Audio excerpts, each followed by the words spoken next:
नमस्कार दोस्तों, बहुत बहुत स्वागत है आप सभी का पीसीएस शिक्षा केंद्र में। हम एनसीईआरटी श्रृंखला कर रहे थे जिसके अंतर्गत ज्योग्राफी की एनसीईआरटी चल रही थी सेवेंथ क्लास की। आज सेवेंथ क्लास की एनसीईआरटी खत्म हो जाएगी, ये लास्ट पार्ट है इसका। ठीक है, लेक्चर नंबर 10 है। यहाँ चेंज कर देंगे, मॉडिफाई कर देंगे, 10 कर देंगे। ठीक है, तो इसी के अंतर्गत हम अपना लास्ट चैप्टर कंप्लीट करते हैं, सेवेंथ क्लास की एनसीईआरटी कंप्लीट करते हैं। सारी डिटेल जानेंगे, कौन सा क्या फैक्ट है, कौन कौन से कंसेप्ट हैं। तो चलिए चलते हैं। कहाँ पे हैं हम? ये है हमारा अंतिम चैप्टर, है चैप्टर नंबर 7, जो है रेगिस्तान में जीवन। रेगिस्तान में कैसा जीवन होता है, किस प्रकार के पेड़ पौधे होते हैं, किस प्रकार के जीव जंतु होते हैं, इसकी आज हम चर्चा करेंगे। और जो भी इम्पोर्टेंट चीज़ें हैं उनको विस्तार से जानेंगे। तो रेगिस्तान है क्या? रेगिस्तान एक रेतीला मैदान है जिसमें पानी की बहुत ज़्यादा कमी होती है, जहाँ बहुत ज़्यादा गर्मी पड़ती है दिन के समय, और रात के समय ये बहुत ज़्यादा ठंडा हो जाता है। ठीक है, तो ऐसा होता है रेगिस्तान। रेगिस्तान में आपने सुना होगा कि ऊंट रहते हैं, ऊँटों के लिए एक अच्छा क्षेत्र है, जहाँ ऊँट वहाँ इसलिए सरवाइव कर पाते हैं क्योंकि ऊँट एक बार में पानी पीते हैं और स्टोर कर लेते हैं, और इसलिए उनको ज़्यादा कठिनाई नहीं होती है। तो रेगिस्तान क्या है? तो ये शुष्क प्रदेश है जिसकी विशेषताएं अत्यधिक उच्च एवं निम्न ताप मान एवं विरल वनस्पति है। यहाँ कांटेदार झाड़ियाँ होती हैं, यहाँ वनस्पतियों का अभाव होता है, और जीव जंतुओं का भी मुख्यतः अभाव ही होता है, कुछ होते हैं विशेष प्रकार के।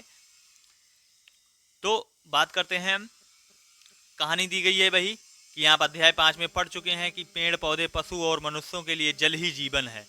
जहाँ पीने के लिए जल ना हो, मवेशियों को चरने के लिए घास के स्थल ना हो, फसल जहाँ ना उगे, फसलों के उगाने के लिए जल ना हो, वहाँ जीवन बहुत ही कठिन होता है। ऐसा ही होता है हमारा रेगिस्तान। तो रेगिस्तान क्या है? तो यहाँ बहुत ज़्यादा अत्यधिक तापमान होता है, कष्टकारी तापमान होता है। इधर देखिए कि कष्टकारी तापमान में जीना सीख चुके हैं रेगिस्तान के लोग। ठीक है, जहाँ रेगिस्तान में रहते हैं तो कुछ बर्फ की तरह ठंडे होते हैं रेगिस्तान। ये विश्व में रेगिस्तान क्षेत्र हैं जहाँ, तो रेगिस्तान ठंडे गर्म दोनों हो सकते हैं, जहाँ कम वर्षा होती है, विरल वनस्पति होती है, चरम तापमान होता है यानी कि उच्च तापमान होता है। ऐसे क्षेत्र को हम रेगिस्तान कहते हैं। ठीक है, बात करते हैं गर्म रेगिस्तान सहारा की, सहारा डेजर्ट की। तो सहारा का क्षेत्रफल लगभग 8,54,000 किलोमीटर है। ये विश्व का सबसे बड़ा रेगिस्तान है, जो कि एक अफ्रीका महाद्वीप में पड़ता है। आपको दिखाते हैं अफ्रीका महाद्वीप में, ये है हमारा अफ्रीका महाद्वीप। ये देखो, ये हमारा अफ्रीका महाद्वीप है। इसकी क्या विशेषता है? एक तो तीनों रेखाएं यहाँ से गुजरती हैं, भूमध्य रेखा, कर्क रेखा और मकर रेखा, ये तीनों रेखाएं यहाँ से गुजरती हैं। ठीक है, ये है, ये यहाँ से ये वाला क्षेत्र है सहारा मरुस्थल। ये देखिए आप, सहारा मरुस्थल का यहाँ बहुत कम वर्षा होती है और बहुत तापमान होता है। कौन कौन से देश हैं? तो पश्चिमी सहारा है, अल्जीरिया है, लिबिया है, मिस्र है, नाइजर है, माली है, चाड है, सूडान है। ये बहुत सारे देश यहाँ रेगिस्तान में पड़ते हैं, इस रेगिस्तान का हिस्सा है। ठीक है, ये देखो कर्क रेखा हो गई, ये भूमध्य रेखा हो गई, ये मकर रेखा हो गई। ये जो अफ्रीका महाद्वीप है, इसके पश्चिम में अटलांटिक महासागर है और पूर्व में हिंद महासागर है। ठीक है, ये आपने मैप में देख लिया होगा। ठीक है, तो ये है हमारा अफ्रीका महाद्वीप। अब बात करते हैं, अपने टॉपिक पे आते हैं पुनः। तो सहारा रेगिस्तान में 11 देशों से घिरा है। कौन से वो 11 देश हैं? तो अल्जीरिया हो गया, चाड हो गया, मिस्र हो गया, लीबिया हो गया, माली हो गया, मौरितानिया हो गया, मोरक्को हो गया, नाइजर हो गया, सूडान हो गया, ट्यूनीशिया हो गया, पश्चिम सहारा होगा। ये 11 देश इस रेगिस्तान में पड़ते हैं। ठीक है, ये बात आपको इतनी याद रखनी है। और तीनों रेखाएं यहाँ से गुजरती हैं, ये भी बात आपको याद रखनी है। ठीक है, तो प्रश्न बन के आएगा परीक्षा में कि कौन सा वो महाद्वीप है जिसमें तीनों रेखाएं गुजरती हैं, मकर रेखा, कर्क रेखा, भूमध्य रेखा, तो वो है हमारा अफ्रीका महाद्वीप। यहाँ विश्व का सबसे बड़ा रेगिस्तान है जिसको हम कहते हैं सहारा रेगिस्तान। ठीक है, रेगिस्तान के बारे में आप सोचते होंगे, आपके मस्तिष्क में दृश्य उभरता होगा, एक दृश्य बनता होगा कि मरुस्थल जहां बालू की विशाल परतों से ढका हुआ है, ठीक है, वहीं बजरी के मैदान, नग्न चट्टानी सतह वाले पठार भी पाए जाते हैं। ये चट्टानी सतह कुछ स्थानों पर 2500 मीटर से अधिक ऊंचाई वाली हो सकती हैं। ये वही सब बताया गया है, आप कहानी आराम से पढ़ लेंगे। ठीक है, ये प्रश्न है कि क्या आप जानते हैं कार्टून का, ये हर पूरी एनसीईआरटी श्रृंखला में हर सब्जेक्ट में यही मिलेगा कि क्या आपको जानकर आश्चर्य होगा कि आज का सहारा रेगिस्तान एक समय पूर्णतः हरा भरा मैदान था। ये बहुत समय पहले की बात है कि जब यहाँ हरा भरा मैदान था, विभिन्न प्रकार की वनस्पतियां थी, पेड़ पौधे थे, उस समय की बात बताई। तो सहारा की गुफाओं से प्राप्त चित्रों से ज्ञात होता है कि यहाँ नदियाँ तथा मगर पाए जाते थे। हाथी, शेर, जिराफ, शुतुरमुर्ग, भेड़, पशु, बकरियां सामान्य जानवर थे, परंतु यहाँ के जलवायु परिवर्तन के कारण ये बहुत गर्म और शुष्क प्रदेश में बदल गया है। इसमें तापमान बहुत ज़्यादा बढ़ गया इस क्षेत्र में, और ये रेगिस्तान में बदल गया, यहाँ की जलवायु बदल गई, क्लाइमेट चेंज हो गया। क्या हो गया? क्लाइमेट चेंज हो गया। क्लाइमेट चेंज एक बहुत ही बड़ी समस्या के रूप में उभरती हुई नजर आ रही है, जिसमें तापमान अत्यधिक बढ़ रहा है और क्लाइमेट चेंज को रोकने के लिए विभिन्न देशों के द्वारा बहुत सारे प्रयास किए जा रहे हैं। ठीक है, ये बात आपको पता ही है, आप जान जाएंगे। ये बात करते हैं जलवायु की। तो सहारा रेगिस्तान की जो जलवायु है अत्यधिक गर्म और शुष्क जलवायु है। यहाँ वर्षा ऋतु में अल्पकाल के लिए ही वर्षा होती है, क्योंकि अल्पकाल के लिए ही यहाँ वर्षा ऋतु आती है। यहाँ आकाश बादल रहित और निर्मल होता है। यहाँ दिन के समय तापमान 50 डिग्री सेल्सियस के आसपास होता है, वहीं रात के समय तापमान गिरकर 0 डिग्री के आसपास पहुंच जाता है। ठीक है, सहारा के अल अल्जीरिया क्षेत्र में एक त्रिपोली, जो कि लीबिया के दक्षिणी भाग में स्थित है, यहाँ का सबसे अधिक जो तापमान 1922 में रिकॉर्ड किया गया है वो है 57.7 डिग्री सेल्सियस रिकॉर्ड किया गया है। ठीक है, जो कि बहुत ही ज़्यादा खतरनाक है। इसमें तो सरवाइव करना यानी कि जीवन यापन करना बहुत ही कठिन है, कष्टदायक है। ठीक है, कौन कौन सी वनस्पतियां हैं, प्राणी जात हैं, वनस्पति जात हैं?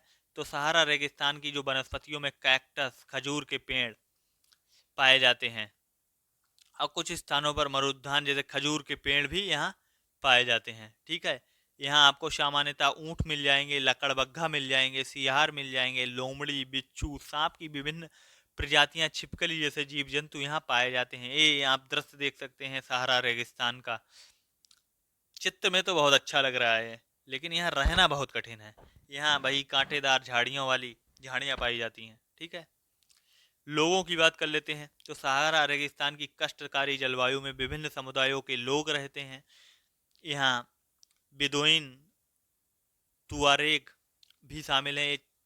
चलवासी जनजातीय लोग हैं, जहाँ बकरी, भेड़, ऊंट, घोड़े जैसे पशुधन को पालते हैं। ये जनजातीय लोग यहाँ रहते हैं। विभिन्न प्रकार की सहारा मरुस्थल में जनजातियां रहती हैं।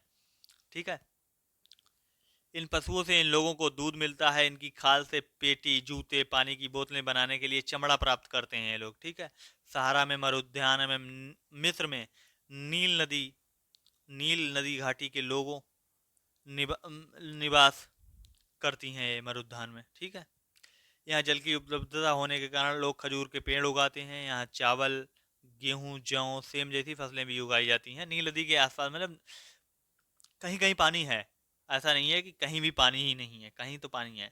मिस्र में उगाए जाने वाले कपास पूरे विश्व में प्रसिद्ध हैं। आपको सबसे उत्तम किस्म के कपास मिलेंगे। ठीक है, मिस्र में। आगे बात करते हैं, यहाँ सहारा की सांस्कृतिक जीवन शैली में भी परिवर्तन आ रहा है। यहाँ मस्जिद के ऊंचे ऊंचे कांच की खिड़कियों वाले भवन, ऊँटों के प्राचीन मार्ग, मतलब सहारा मरुस्थल का धीरे धीरे विकास हो रहा है। ठीक है, प्राचीन मार्ग के स्थान पर सुवर मार्ग बन गए हैं। नमक के व्यापार में ऊँटों का स्थान ट्रक ले रहे हैं। तुअरेग लोग विदेशी पर्यटकों के लिए मार्गदर्शक का काम कर रहे हैं। जनजातीय लोग भी सहायता कर रहे हैं। यहाँ पर्यटन के लिए भी अनुकूल स्थितियाँ अब विकसित हो रही हैं, डेवलप हो रही हैं। लद्दाख शब्द दो शब्दों से बना हुआ है, शब्द की उत्पत्ति है, जिसमें ला का अर्थ है पर्वतीय दर्रा और दाग का मतलब है देश। ठीक है। अब ठंडा रेगिस्तान हमारा लद्दाख हो गया।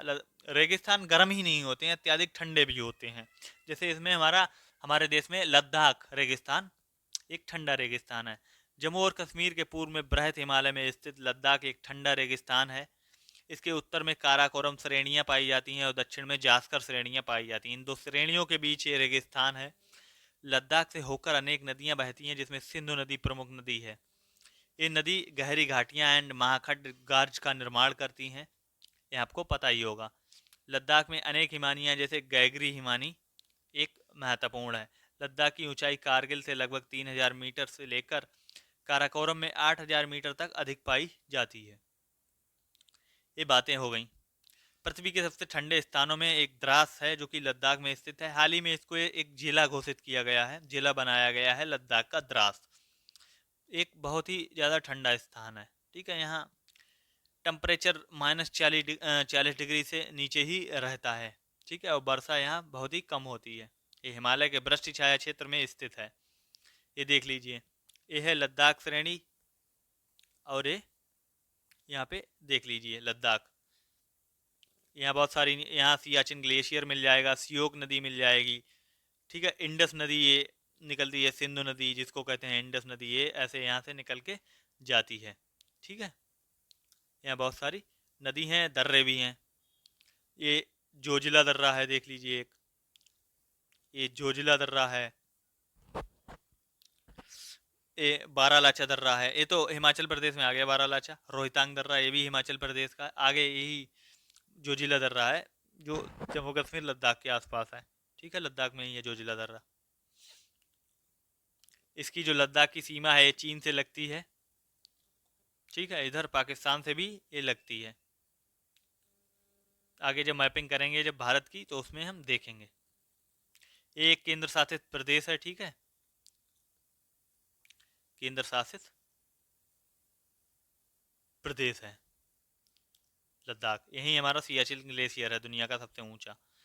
अब बात कर लेते हैं प्राणी जात और वनस्पति जात की। ये उच्च शुष्कता के कारण यहाँ वनस्पतियाँ विरल हैं, यानी बहुत कम वनस्पतियाँ हैं। यहाँ जानवरों के चरने के लिए कहीं पर भी घास या छोटी झाड़ियाँ मिलती हैं, मतलब ज़्यादा कुछ नहीं है यहाँ। यहाँ पॉपुलर के उपवन देखे जाते हैं, पॉपुलर बहुत मिल जाता है। ग्रीष्म ऋतु में सेब, खुबानी, अखरोट जैसे पेड़ यहाँ, अखरोट जैसे फल यहाँ मिलते हैं। लद्दाख में पक्षियों की विभिन्न प्रजातियां नजर आती हैं, जिसमें रॉबिन, रेड स्टॉट, तिब्बती स्नोकॉक, राइवन जैसी प्रजातियां, हूप जैसी प्रजातियां यहाँ पक्षी मिल जाते हैं। पशुओं में जंगली बकरी, जंगली भेड़, याक जैसे विभिन्न प्रकार के पशु पाए जाते हैं। ठीक है। इन पशुओं को दूध, मांस, खाल इनसे प्राप्त किया जाता है। दूध का प्रयोग हम पनीर और मक्खन बनाने में करते हैं। भेड़ एवं बकरियों के बालों का उपयोग हम ऊनी वस्त्र बनाने में करते हैं। ठीक है। यहाँ लोग भी हैं। यहाँ अनेक बौद्ध मठ पाए जाते हैं, बौद्ध परंपरा के लोग पाए जाते हैं। यहाँ गोम्पा के साथ स्थित हैं, अनेक बौद्ध मठ अपने परंपरागत गोम्पा के साथ स्थित हैं। यहाँ कुछ प्रसिद्ध मठ है, हेमिस है, थिक्से है, से है, लामयरू है, ये सब। ग्रीष्म ऋतु में यहाँ निवासी जौ, आलू, मटर, सेम, शलजम की खेती भी करते हैं। ठीक है। तो ये सब सारी चीज़ें ही हो गई। ये जो हो गया जोजिला दर्रा, ये राष्ट्रीय राजमार्ग बने लेह को जोजिला दर्रा से होते हुए कश्मीर घाटी को जोड़ता है, ये भी हो गया। ठीक से मठ हो गया, ये चित्र दिखाया गया है। यहाँ मुख्य क्रियाकलाप होते हैं, देश विदेश के पर्यटक आते हैं। पर्यटन के लिए ये क्षेत्र बहुत ही महत्वपूर्ण बनता चला जा रहा है। यहाँ विभिन्न प्रकार के विभिन्न देशों से लोग आते जाते रहते हैं। ठीक है। मनाली लेह राजमार्ग 4 दर्रों से गुजरता है, रोहतांग दर्रा, बारालाचा दर्रा और लुनगा लाचा दर्रा, लाचा, टंगलंग दर्रा, ये सब दर्रे हैं जो कि जून से सितंबर के बीच या जुलाई से सितंबर के बीच खुलते हैं। ठीक है। बाकी टाइम बंद रहते हैं क्योंकि यहाँ बर्फ़ ज़्यादातर गिरती रहती है। तो ये था हमारा अंतिम चैप्टर, हमने रेगिस्तान के बारे में पढ़ा है। तो ये क्वेश्चन आंसर है कि सहारा अफ्रीका के किस भाग में है, तो ये उत्तरी भाग में है। ठीक है। पिछली वीडियो में हमने दिशाओं के बारे में जाना था। ऊपर की ओर होता है उत्तर, और नीचे की ओर होता है दक्षिण, इधर पूर्व हो जाएगा और इधर पश्चिम हो जाएगा। ठीक है, तो ऊपर की तरफ ये है अफ्रीका महाद्वीप में, तो ये हो जाएगा उत्तर की तरफ है सहारा रेगिस्तान। सहारा किस प्रकार का रेगिस्तान है? तो ये गर्म रेगिस्तान है। ठीक है, लद्दाख रेगिस्तान के अधिकांश निवासी कौन से हैं बताइए? तो ये बुद्ध और मुस्लिम हैं। रेगिस्तान की क्या विशेषता होती है? तो यहाँ विरल वनस्पति होती है। लद्दाख में हेमिस प्रसिद्ध है। हेमिस क्या है? तो ये बौद्ध मठ है। मिस्र निम्नलिखित फसल के लिए प्रसिद्ध है। बताओ मिस्र किस लिए? कपास के लिए प्रसिद्ध है मिस्र। ठीक है, तो इतनी जानकारी आपको प्राप्त हो गई है। तो अब हम स्टार्ट करेंगे अगली वीडियो में 8 क्लास की एनसीईआरटी। ठीक है, 8 की करेंगे या 11th की करी जाए, वो पोलिंग करवा लेंगे, उसके आधार पे चलेंगे, क्योंकि एग्ज़ाम के हिसाब से जो ज़्यादा महत्वपूर्ण होगी वो स्टार्ट करेंगे। उम्मीद है कि 8 की करेंगे, उसमें कुछ ज़्यादा खास है नहीं, जल्दी से ख़त्म कर देंगे। ठीक है, thank you very much. Video को लाइक करें, शेयर करें, सब्सक्राइब करें चैनल को, और हमारे टेलीग्राम चैनल से जुड़ें, जो कि है, सर्च करेंगे आप टेलीग्राम पे शिक्षा शिक्षा _केंद्र। ये आप सर्च करेंगे तो आपको टेलीग्राम हमारा मिल जाएगा। तो मिलते हैं नेक्स्ट वीडियो में। Thank you very much.